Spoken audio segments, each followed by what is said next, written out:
And Dreamers will be on the November ballot here in Arizona. That is Proposition 308. If it passes, all students who have lived in Arizona at least 2 years and have graduated from an Arizona high school will be eligible for in-state tuition at Arizona's public college.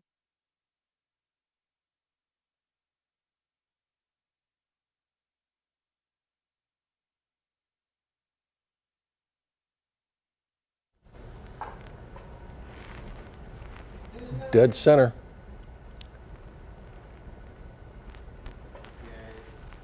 Scared.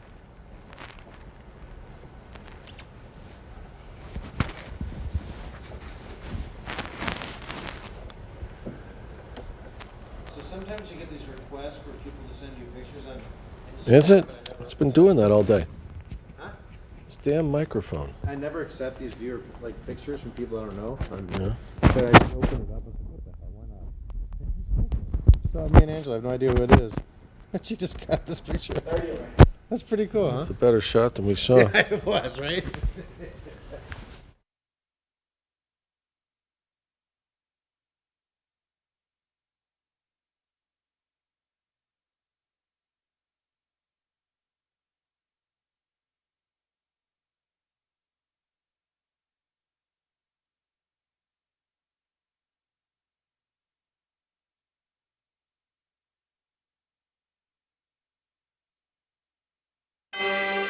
From KVOA, investigating for you. This is News for Tucson, live at 10. Good evening, everybody, and thanks for joining us. I'm Sean Mooney. Monica Garcia has the night off. New tonight, a federal judge in Texas has ruled to allow the DACA program to stay in place for now. The program affects more than 700,000 young immigrants nationwide and tens of thousands right here in Arizona. Through this program, they are shielded from deportation. But for DACA recipients, their legal status remains far from certain. News 4 Tucson's Eric Fink is live in Midtown tonight with the latest developments on this ruling. Eric. Sean, DACA has been in place now for a decade, but the program's still not on solid footing. Today, that federal judge ruling the program can continue temporarily, giving no relief to DACA recipients, including the DACA recipient we spoke with today, who says these legal fights are exhausting. But even more exhausting, she says, living a life in limbo. At the end of the day, it seems that it's not if the DACA program will end, but of when. And it's really disheartening. And I really hope that politicians will stop playing with our lives. 31-year-old Reina Montoya has lived in the U.S. almost 20 years. When President Obama began the Deferred Action for Childhood Arrivals program through executive action in 2012, she signed up. And for the last decade, she's hoped for a pathway to citizenship. But Congress has yet to act. Instead, the fate of DACA and Reina's legal status in this country play out in the courts. It's been a roller coaster of emotions, thinking that this is home for me. This is the home that I have invested. I love Arizona, and then yet constantly having the reminders that I don't belong here, that I shouldn't be here. Friday, a federal judge in Texas allowed the program to stay for now, but his ruling bars anyone from applying for the program for the first time. DACA recipients can right now apply to renew their temporary status.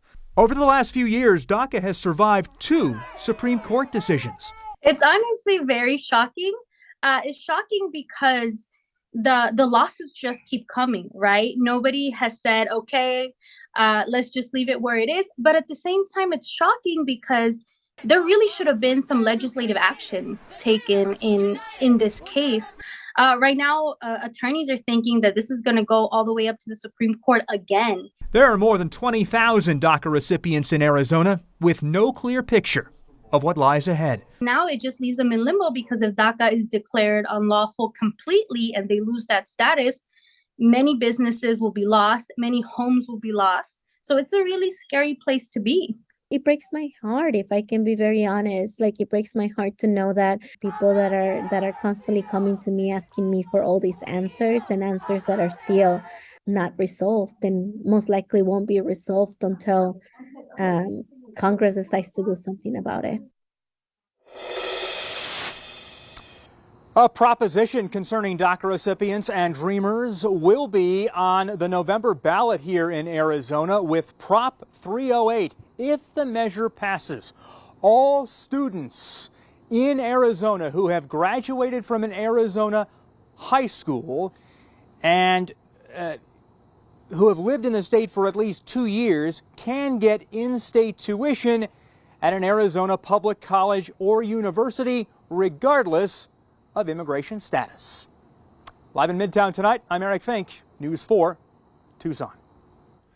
Well, thank you, Eric. And the ruling comes as the Department of Homeland Security announced this week that it would start expelling more Venezuelan migrants to Mexico because of an influx of migrants at the border. One city in our state is dealing with a record number of crossings. NBC's Gabe Gutierrez reports from Yuma.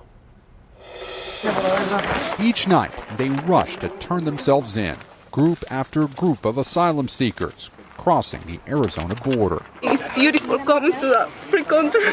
Giselle Palacio and her 3-year-old daughter came here from Cuba. Why did you come? I want to be free. I want to buy some food, decent food for my girl, and work and get there for progress.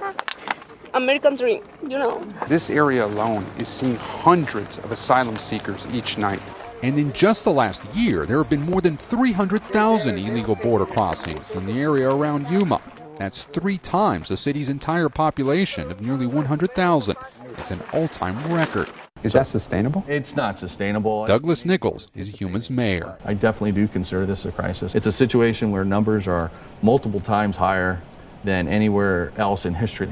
The only hospital here estimates that over 6 months, it's doled out $20 million in uncompensated medical care to migrants. We have to stop that border flow. If you're going to have the borders open like they are, then there has to be a payment source for these individuals. Officials here say they're not getting enough help from the federal government. Arizona's governor has spent $6 million to bring in these shipping containers to close gaps in the border fence. The state is also spending $83,000 per bus to send migrants to Washington, D.C. Politics play a big role. But aid volunteers like Fernando Quiroz say there is no chaos. Just anti-immigrant rhetoric in an election year. None of these individuals are overrunning the city. Still, he views it as a humanitarian crisis. We spent like 25 days coming here. One that brought a desperate Giselle Palacio and her family to U.S. soil in search of a dream, enduring a nightmare. Local officials say they expect border crossings here to rise again over the next few months as temperatures cool. That was Gabe Gutierrez reporting. One person is dead and another is behind bars after a fight in 3 Points early Thursday morning. 51-year-old Johnny Rogers, you see here, is charged with second-degree murder for the death of 42-year-old Travis Fletcher. The Pima County Sheriff's Department says the pair got into a fight just after midnight yesterday in a neighborhood on Fuller Road just north of Ajo. More details are limited at this time. It has been a deadly week for police officers across the country. In Las Vegas, North Carolina, and Connecticut, communities are mourning fallen officers. Chilling new details emerging about the shooting in Connecticut, where authorities believe it was all a ploy to lure officers and then shoot them down. Jen Sullivan looks at the various shootings involving police across the nation. In Bristol, Connecticut, a community in mourning. Our hearts are broken. 3 police officers ambushed in what police say appears to be a calculated attack. 2 of them killed. Dustin DeMonte, a father of 2 with another on the way, who's been on the force since 2012. And Alex Hamzy, who's been with the department since 2014. The 3rd officer is recovering after undergoing surgery. We're united in immeasurable grief for those hero officers. Officials say the officers were responding to a domestic dispute, but the preliminary investigation indicates it may have been a ploy to lure the officers and shoot them. It was just like a war zone. This is just one in a string of shootings this week across the country involving police officers. Thursday night in Raleigh, at least 5 people were shot and killed. An officer was shot? Yeah, he's an off-duty cop. I keep trying to say he works for Raleigh.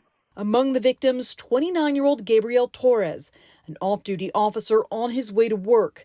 The suspected shooter, a 15-year-old boy. This is a senseless, horrific an infuriating act of violence. And in Las Vegas Thursday, one officer shot while responding to a domestic disturbance call. Las Vegas police officer Truong Tai died in the hospital. The suspect held without bail. All three communities mourning the loss of their fallen officers. I'm Jen Sullivan reporting. And some good news tonight. The search for a missing Oracle man has been called off. 79-year-old David Vadrine has been located, and he is safe. Matt. Glad to hear that, Sean. Let's head outside. We're actually heading a few hundred miles off to the Southern California coast because that is where an area of low pressure starting to stream some moisture up this way. Weekends here, and at times it's looking wet. Maybe not the words you want to hear, but we'll break it down for you coming up after. Investigating for you. This is News 4 Tucson.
A very busy week for Matt Brode. Yesterday, Terra in the Corn, and today, the Marana Pumpkin Patch. And It looked like you had a lot more fun because you were scared out I of was your scared yesterday, but shoes yesterday.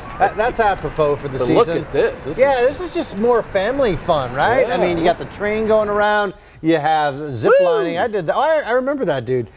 These are the actual. That was my favorite. That's fun. The pumpkin slash apple cannons, cannons. yeah. Yes. John Post does not disappoint. Every year he tweaks things a little bit. They got a lake now, We had right? a little light shop in there. We almost had man overboard. Yeah. So go on and check it out. I thought you were a sailor. What happened out there? I dabble in a little bit of both. Yeah, good old time. Thanks to the good friends up in Marana Pumpkin Patch, and they will be open through Halloween. And then, you know what? It's coming up. I don't want to get too far ahead of myself, but they got a pretty good Christmas train as well, Christmas season. We'll take one thing at a time. We got to get through Halloween and even Thanksgiving. Hey, rain chances, yes, today and Sunday. I meant to say Saturday and Sunday, but hey, it'll be today in just a couple of hours. How much rain are we looking at? A tenth to probably a half an inch in Tucson. Higher amounts, though, to the north. So flash flood watches for portions of central Arizona. If you are traveling, let's say up to Phoenix, for example, Flagstaff this weekend, you might want to just keep an eye to the sky because things are going to get a little bit more tumultuous in central Arizona. Turning sunny as we make our way into the next work week. Let's head outside on this News 4 Tucson Skynet camera on this Friday night. Fever's coming up too, by the way, 74. Skies, it says clear. They've been kind of saying clear all day, but that's not fooling anybody because we got plenty of clouds. High clouds, 50s to dew point, southeast winds of 5 miles per hour. High pressure centered right here over north central sections of Mexico, kind of on the Chihuahua and Sonora border. We have high clouds moving up and around it. Where are these high clouds coming from? These high clouds are coming from this area of low pressure that has been really off the coast of California for several days. This is going to finally get its act together, and as it does, it's going to send some rain this way. This is Saturday, tomorrow, of course, and then Sunday still tracking some rain chances as we head into the good part of the weekend. Possibly some snowflakes coming down above, I'd say pretty high, 9,500, maybe 10,000 feet. Latest forecast rain through Sunday night. So dividing line, Tucson shows up to a half an inch, but look at these blues. That indicates an inch in southeastern Pinal County. So if this shifts a little bit farther to the south, heavier rain. If it shifts a little bit farther to the north, lighter rain. One of these things we're just going to have to kind of wait and see. 50s and 60s for nighttime lows tonight with partly cloudy skies. Forecast then for your Saturday, showers and storms at times throughout the day.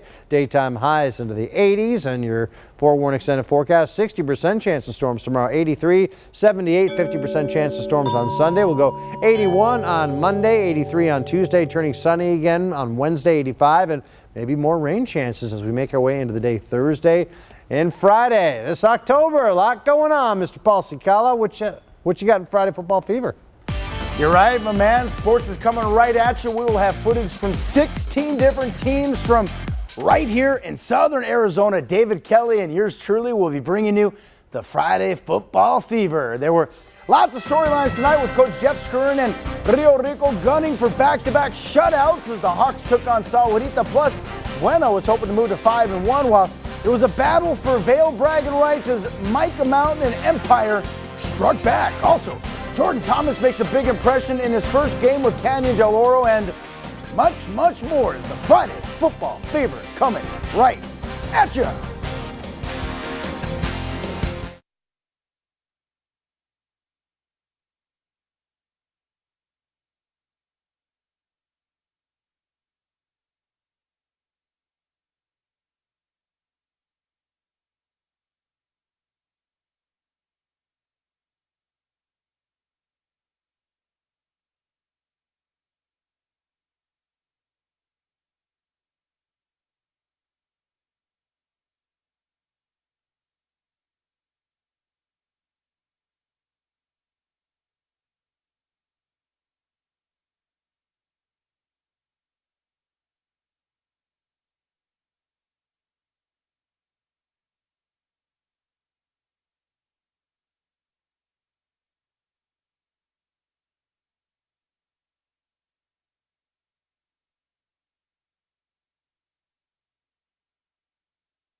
How's your energy, Southern Arizona? It is now time for the Friday Football Fever, one of the most in-depth high school football shows right here in the Crazy AZ. Good evening to you. I'm Paul Secala. And I'm David Kelly. We've got a lot in store for you tonight as we have over half the way through this regular season with teams battling for playoff positioning. Marana, one of those teams, Paul, taking on Nogales tonight. Also, Coach Jeff Skern and Rio Rico headed to Sahuarita, while Choya took on the Caballeros of Flowing Wells, and Walden Grove duked it out with Saguaro. Also, it was a battle for bragging rights in Vail with Micah Mountain and Empire striking back. Oh, you Star Wars there. I see where you're going with that. Tucson High doesn't have galactic powers, but the Badgers were out of this universe against Mountain View. But for now, let's begin with our Oasis Heating and Cooling Game of the Week, Buena at Cienega. And the news tonight, Joseph Thomas did not coach the Colts for a fourth straight game. He is suspended pending completion of an investigation by the Sierra Vista School District. His Colts 4-1. Cienega, tough schedule, had them just 1-4. Colts early, trying to jumpstart themselves on special teams. Spencer Carter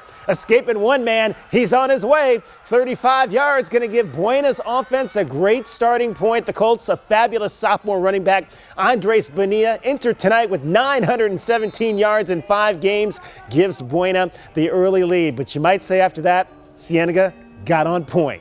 Evan Weber throwing 50-50 balls, and his guy Ari Dubin on the right side of that 50 right there. It was rock-a-bye baby for the Colts after that. Cienega wins it 49-19. The baby. All right, on to the northwest side where the Nogales Apaches took on Marana High School. Marana fans coming out strong again, and Nogales looked pretty strong early with Benjamin Lay Shipley taking the handoff for a nice little game, but this is even nicer of a gain. In fact, might be play of the night. Marana QB Elijah Joplin wants to pass. He takes it himself instead and just runs around all the Apache defenders. It's a touchdown for the Tigers. The Nogales defense didn't hang their head low, though. The Apaches would team up to stop this play. Baltasar Pacheco finished it off with a nice tackle there, but later in the drive, Marana takes the momentum back. Numero uno, Desmond Roebuck, catches the screen pass, and he will take it all the way to the house, coming right at you. Marana's no-huddle offense was working like a machine. 77-16 is your final score. All right, tonight we got the Tucson High Badgers hosting Mountain View, the Mountain Lions. The band is definitely pumped up and ready to go. This game essentially was all view from the opening snap. First play of the game, Nicholas Horrocks going to grab the easy INT, takes it all the way back for the pick six. And then backed up in their own end zone, Tucson quarterback Devin Newman drops back, but he's brought down by safety Edos Montano for the safety.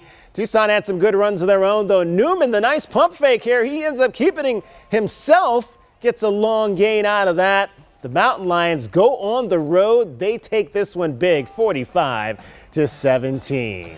And David, in Cochise County, to be Canyon del Oro and Douglas High School, and Jordan Thomas, the transfer from Ironwood Ridge, got his first touch of the season on this punt return, and he is gone with the wind.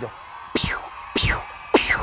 60 yards later, Canyon del Oro leads in Douglas 7-0. This footage compliments of Javier Morales from allsportstucson.com. CDO moves to 5-1 after the 49-6 blowout. Hey, Tucson High coaching legend Jeff Skern and Rio Rico High School were hoping to continue their momentum after shutting out a previously 3-1 squad of Empire High School. And this evening, the boys from Santa Cruz County were hoping to move to 3-3 on the season as they took on a winless Sahuarita High School team. And here is Coach Skern, who's already turned around yet another team that he inherited with the winless 0-10 record the previous season. And Rio Rico would lead 7-0 tonight. And here, Reef Robbins, the QB, would hit Nathan Villegas to keep Rio Rico in field goal range, but the Hawks would leave the red zone empty-handed. And on the ensuing possession, Sahuarita's Eli Manzanares finds James Miner, but he'd be taken down right away by Adam Shatry. And after that, Israel Pedrego will be tripped up by Jose Perez. The defense looking impressive again for the Hawks. Then, how about Sebastian Plasencia with the big hit as the ball flies loose, and Jesse James Octavio Callejo with the fumble recovery, and Rio Rico is in business again. After that, how about Uriel Rivas finding his way to the end zone? That'll give the boys from Santa Cruz County a 14-0 lead. Coach Jeff Skern and Rio Rico Now they almost shut out, or rather, let's start from the beginning. They shut out a tough 3-1 Empire team a week ago, and the defense almost gets another shutout tonight as the Hawks win for the second time in a row, 27-7. And from San Rita, let's head back over to Vail, where a budding rivalry could be in the making. Tucson's newest program, Micah Mountain, hosting Empire. I say rivalry because both these teams are from Vail, Arizona. Get this, first time these two squads from the Vail Unified School District will play each other in football. This is Jack. Jack's going to be kicking for Empire someday. Check back in about 10 years. All right, Ravens and Micah Mountain, Daniel Rowe bringing the juice for the Empire defense. But the Thunderbolts would strike and strike often. Ethan Goodall going to be intercepted here by Dominic Leon. It was a pink out for the Battle of Vail. Jaden Thornson, he's pretty good. We've seen him before. The quick out here to Xavier Johnson, and X is going to do the rest. A 13-yard touchdown. And then Thornton going to roll away from some pressure here and show off his gun. 45 yards to Jonah Garcia. That's a touchdown. The route on Micah Mountain blows out Empire 48-6. So the Empire did not strike back. No, they did not strike back with Micah Mountain needing no Jedi tricks tonight, that's for sure. Just some hard-nosed football. And David, we're far from over with. After the break, we continue our in-depth coverage of high school football right here in the Old Pueblo. That's right, Paul. We're going to have our play of the night. It's something you do not want to miss. And Saguaro and Walden Grove also took the field. Also, Choya and Flowing Wells were both hoping to get back in the win column. The Friday football fever rolls on and on and on.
Hey, sports is back in the mix. How's your energy, Southern Arizona? Welcome to the Friday Football Fever once again, one of the most in-depth high school football shows in the border Southwest. I'm Paul Stikala. And I'm David Kelly. And Paul, as always, let's take this opportunity to remind everyone we've got all the scores from tonight's big matchups right below us on our sports ticker. And beyond the scores, let's get right back into the action. And we'll head to Sahuarita. That is where Walden Grove hosted Saguaro High School. And on the Walden Grove sideline, the band would be playing to the tune of a victory dance from the beginning as the boys from Sahuarita came on strong on special teams from the get-go. Look at Caden Hunt on the kickoff for Saguaro and Carlos Montoya Jr.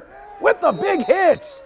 And later on D, it'd be a familiar face. Number 20, Carlos Montoya again, taking down Vincenzo Orlando, the Saguaro quarterback. Walden Grove's fans in the student section, they are certainly loving it, but they don't love it when Saguaro's Bardillo Syke comes up with a big tackle for a loss in the backfield. Still, no worries for the boys from Sahuarita as Gabriel Smith is about to hit Paul Guy.